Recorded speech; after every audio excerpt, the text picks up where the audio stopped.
Spotlight.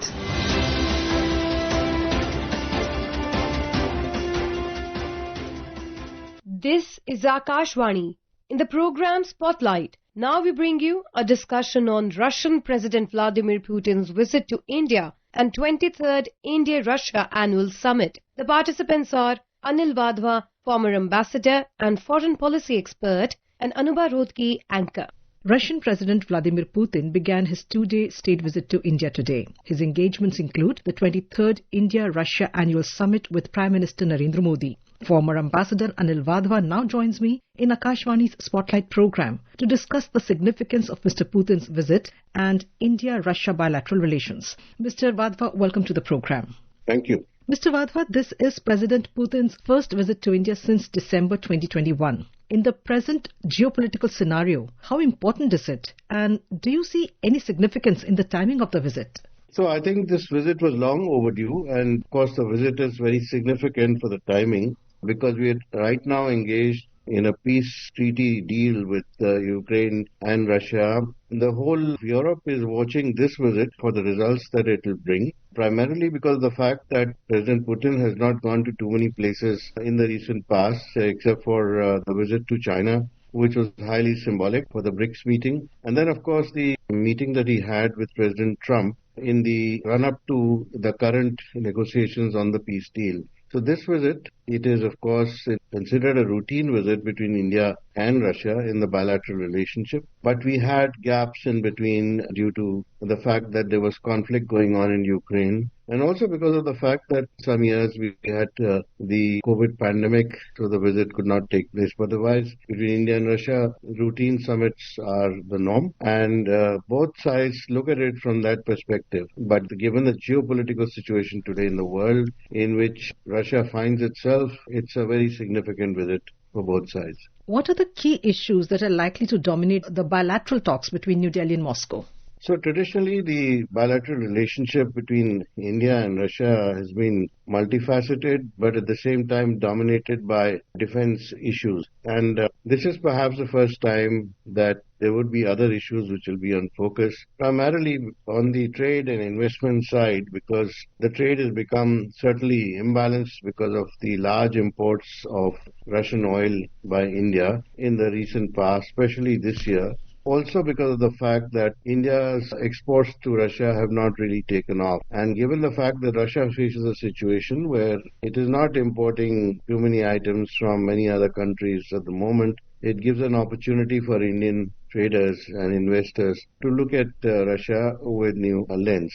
At the same time, the issues related to connectivity between India and Russia are in the forefront as of today. That's because we have the Chennai-Vladivostok corridor, which was talked about very seriously since the last 2 years. And then we have the Northern Sea route, which is also an important connectivity project given the importance that the Arctic has in the current circumstances. The fact remains that India and Russia still are very close friends, and Russia would therefore like India to be a part of any arrangement which it enters into in the Arctic. And the presence of India there certainly adds to the heft of Russia. At the same time, we have another issue with the Eurasian Economic Zone, in which Russia would like India to play a part. So I'm sure there would be discussions about India entering into a free trade agreement with the Eurasian zone so that Russia could also benefit in the process, plus diversification of trade in general, Indian investments into Russia and in areas like fertilizers, for instance, which has been talked about for quite some time. And then, of course, how does one maintain the future of energy supplies between the two countries? That is not to say that defense issues will be put on the back burner. They're very much part of the ongoing negotiating process between India and Russia. And the Intergovernmental Commission, which has met regularly, plus the visit of the Defense Minister, which has happened today, by the way, the talks were held today, are also quite significant in that respect. So on the table there are issues like a lease of a nuclear submarine to India, the issue of the S-400s, the S-500s, and then also the Su-57s, which it is believed that Russia has offered to India for manufacturing here in India. There's a whole gamut of issues which will be discussed by both sides, along with the geopolitical issues. The three things that stand out in the issues that you've mentioned, the trade imbalance, the energy security issue, and the defense issue. So let's begin with the defense ties. Now, President Putin's delegation includes Russian Defense Minister Andrei Belousov, who earlier this evening met his counterpart Rajnath Singh. So from the perspective of India-Russia defense ties, how do you view this? It's a continuation of the strong defense ties between the two sides, and the fact that they have discussed a whole gamut of issues today is very encouraging from that perspective. Of course, as you know, following Operation Sindoor, India needs to top up on the deficiencies which have arisen as far as the S-400s are concerned. Yes. Also buy additional amount of batteries for S-400s. But there's also an offer on the table now of manufacturing S-500s in India, which of course will take some time to fructify. But there are serious negotiations on that issue. There's been an agreement apparently which has been reached to lease a nuclear submarine from Russia, pending India's own nuclear submarine program coming on board. And apparently the price was an issue so far, but the price mentioned now is $2 billion US, under which the submarine could also be used in warlike situations by India. Also on the table is the Su-57 aircraft, plus civilian aircraft for manufacturing in India. So this is a whole gamut of issues which I'm sure will keep both sides engaged for quite some years to come. Now, India and Russia's bilateral trade has reached $68.7 billion in the financial year 24-25. But as you mentioned, this is trade deficit. This is in favor of Russia. And the goal is to take it to $100 billion by 2030. So what are the sectors that can help achieve this target and also, narrow this gap, trade deficit between India and Russia? So the only way that this trade deficit can be narrowed is through Russia buying more goods from India. And the goods that have been identified for this purpose are pharmaceuticals and also certain amount of consumer goods which Russia used to buy from India a few years ago. Now here, because of the fact that the Indian companies have not been very interested in the Russian market for a few years due to a variety of reasons. This has gone down, but I'm certain that it can be revived if there is an interest. And I think India is also facing tariffs from the United States. Yes. So some of those labor-intensive items, like, for example, textiles or footwear or furniture or leather and gems and jewelry, etc., also seafood, they can all find a market in Russia. And Russia is open to trying to increase imports of these items from India. They said so openly. Also, the fact remains that Russia should be willing to also buy or invest a certain amount of equivalent money into India, into areas of interest for both sides. Now, those discussions are also ongoing at the same time, plus the whole issue of the payments mechanism which can be developed as an alternative to the dollar trade between the two countries. So as we've seen, for example, payments were made in dirhams, UAE dirhams, for the oil which was being bought from Russia. So similarly, a mechanism can be found on both sides to perhaps strengthen payments in rupees and at the same time to make sure that there is some amount of balance which is brought about in the deficit through Russia buying more commodities from India. Now, energy security is very, very crucial for a country like India, which is, growing by leaps and bounds so far as its economy is concerned. Now, India's import of Russian crude has been frowned upon by the US and Europe. And in fact, the US has penalized India by imposing additional tariffs on New Delhi. It has also sanctioned certain Russian oil companies.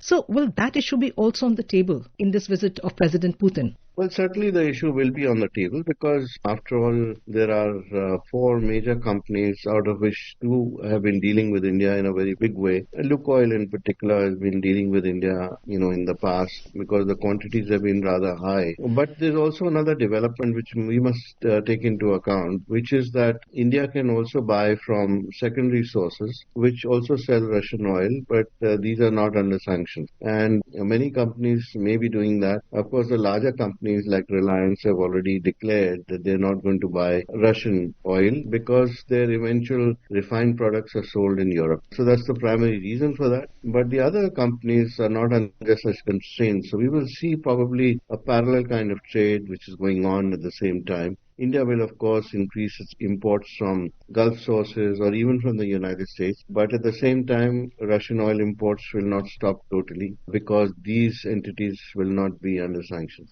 Prime Minister Modi and President Putin enjoy a close and warm personal relationship. What impact their personal relations will have on the ties between the two countries? So I think the personal chemistry between Prime Minister Modi and President Putin is a major factor in the Russia-India relationship continuing in the direction that it has, despite all the challenges that it has faced in recent times. And of course, we must also remember that it's not just the United States, but also Europe, which has been putting pressure on India for its ties with Russia. So the fact remains that India finds some merit in dealing with President Putin as a person with whom there is a certain amount of trust which has been developed over the years. And between the two leaders, there is a certain amount of understanding, which we have seen demonstrably on the past many occasions. So I think it's a very important factor, and you will see that the similar kind of autonomy will be evident during this visit as well. Right. How crucial is it for India to maintain a strategic balance between its relations with the West and with Russia while protecting its autonomy? So I think at a time when India faces unfair sanctions on buying Russian oil, because after all, China buys Russian oil and so does Turkey, and a couple of countries in Europe are also major buyers. But India was the only one which was singled out for an extra 25% tariffs. And that has affected exports of our labor-intensive industries into the US market. Of course, that means that they are struggling as far as the US market is concerned, but many of them have found avenues to export elsewhere. And nonetheless, given that situation, I think it's very important for India to show a certain amount of strategic autonomy and to show and demonstrate that it cannot be browbeaten by one country or a group of countries into not dealing with a particular country, especially because it has nothing to do with the conflict in Ukraine. It's not of its own making. It's only a country which buys essential commodities for its energy security from Russia. And from that perspective, it's the right attitude and the right policy to follow when you say that the market will determine where India buys its essentials from. Mr. Vadva, does deepened India-Russia cooperation signal a shift towards multipolar world structure? So look, I think it's a little far-fetched to say that because in the current circumstances, multipolarity has not taken root. There is, of course, a move towards multipolarity, but we've seen that there have been realignments between the major powers in their relationships and also a realignment of the middle powers in their relationships with the major powers. So from that perspective, one can say that the era of multipolarity has not quite arrived as yet. At the same time, there is no clarity on what is happening with regard to unipolarity or a G2 world that everybody talks about. There is a transactionalism in foreign policy today which rules the roost, and that is also seen in the way multilateral institutions, the United Nations, for example, is run, and that is affecting countries who do not have the wherewithal for their own energy security and for their own survival, especially countries in the global south. But I would say that it certainly is an assertion, at least on the part of Russia, to say that multipolarity should be the new norm, and the world cannot be dominated by one country or a group of countries any longer, and that the old order must give way to the new order. How far India has gone in that direction is unclear at the moment because India is trying to balance its foreign policy between the major powers on the one hand and also trying to champion the cause of the global south at the same time. Mr. Vadva, thank you so much for joining Akashvani Spotlight program and for sharing your views on this very important topic. Thank you. You were listening to a discussion on Russian President Vladimir Putin's visit to India and 23rd India-Russia Annual Summit. The participants were Anil Vadva, former ambassador and foreign policy expert, and Anubha Rodki, anchor. This program was produced and presented by the News Services Division of Akashvani. You can listen to it on our mobile app, News on AIR. This program is also available on our YouTube channel, News on AIR Official. You may share your feedback about this program through email at airnsttalks@gmail.com or WhatsApp on 9289094044. Spotlight.